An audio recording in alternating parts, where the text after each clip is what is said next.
Today we're in this amazing warehouse where Dippy's being stored just for a week or two before we go down to Dorset and install.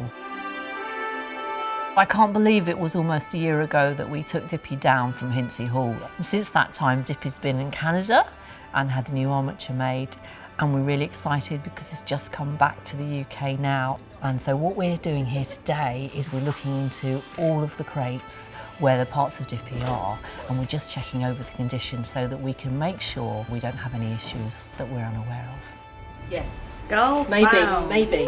It looks like it now. So see there? It's not a major thing, but it's probably just a little bit of stress when it was packed in, and you've just got these different physical forces on it. So it's very minor. This is interesting. That was all in a box before, wasn't it? Yeah.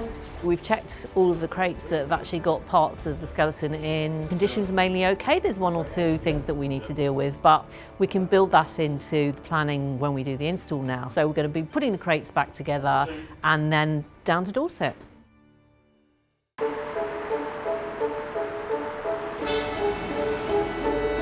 Dorset is very special because it's the beginning of Dippy's journey, close to the Jurassic coast, and Dorset County Museum have been so helpful and friendly. So we think Dorset is a fitting start to this amazing journey for Dippy.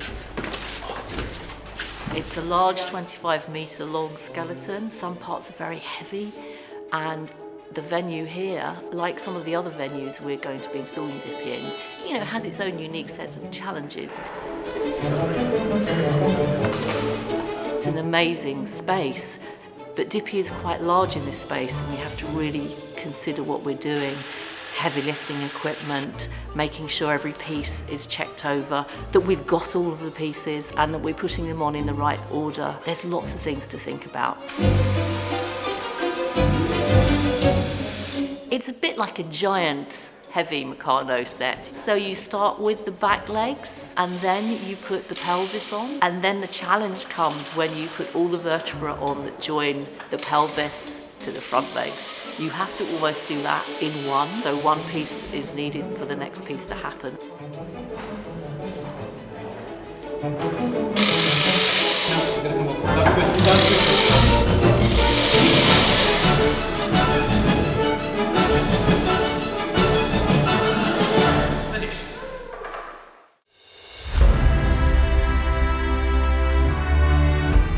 I feel a little bit emotional, but also a huge sense of relief and a pleasure really at watching others seeing Dippy for the first time in this space. A lovely little boy called Harry Swift, aged 11, won the competition where you just say a little bit about yourself and the fact that he loved dinosaurs. And he came in this morning, and he was a natural actually. He really knew how to handle the toe, and so I was very proud of Harry actually. And it was lovely to see that, to see him put that last piece on. I think people love dinosaurs and they're very fond of Dippy, and I think people really feel for the message we were trying to say about engaging with your own natural history adventure to learn more about your own natural world. And I think Dippy is going to be a great ambassador, so I think it's going to be a really successful tour, and it's had a very strong start.